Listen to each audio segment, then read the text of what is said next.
Nathanaël de Rinckezon est désormais le joker du journal télévisé de 13h sur France 2.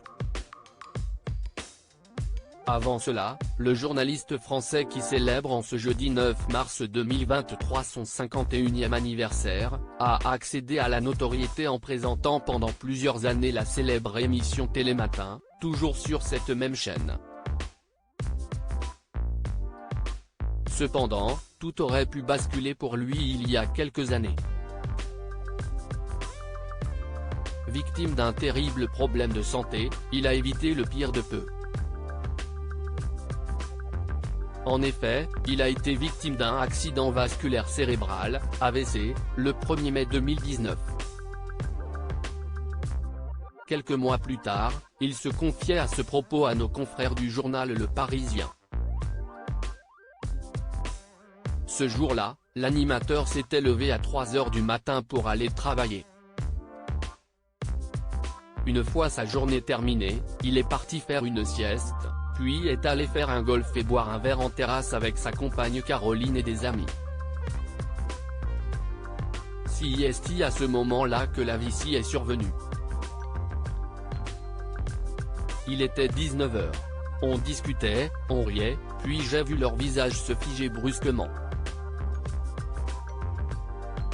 Ma compagne, Caroline, me touche et m'arrache un biscuit apéritif de la bouche.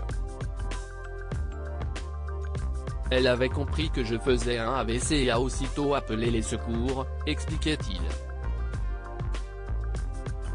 J'aurais pu être chez moi, allongé dans le canapé, et ne me rendre compte de rien. Il avait alors toute la partie gauche du visage qui s'affaissait. Une fois pris en charge par les secours, il était dans l'incapacité de serrer la main gauche. J'étais paralysé de tout ce côté, détaillait-il. À l'hôpital, le verdict tombe, un caillot bouché un vaisseau côté droit.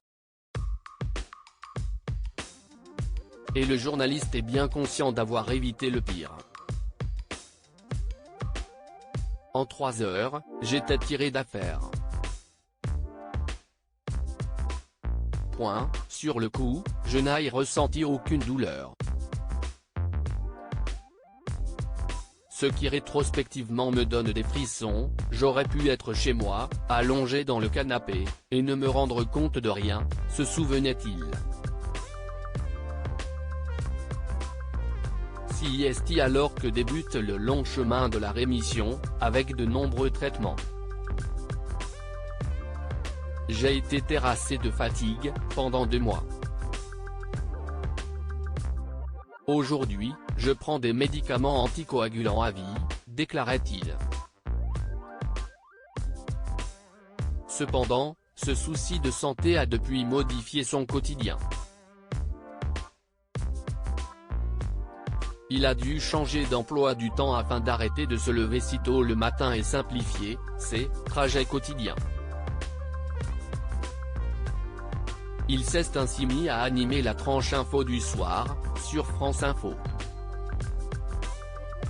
Si dans les mois qui viennent, je me sens fatigué, je dirai à ma direction que j'ai sous-estimé mes capacités à relever le challenge, confessait-il alors. D'autant plus qu'il a accueilli un nouveau bébé dans sa vie entre-temps. Mais à en juger par son poste actuel, on peut légitimement supposer que Nathanaël de Rinckezon se porte bien mieux aujourd'hui. Une théorie confirmée par le principal intéressé dans une interview accordée au magazine Gala paru ce jeudi 9 mars. Aujourd'hui, je n'ai aucune séquelle et je suis en pleine forme, a ainsi fait savoir le principal intéressé. Mais depuis, j'ai changé beaucoup de choses dans mon hygiène de vie. Je marche énormément grâce au golf. Je fais aussi très attention à ce que je mange, ce que je bois, je limite les excès et j'essaie de me maintenir en forme, a-t-il tenu à préciser.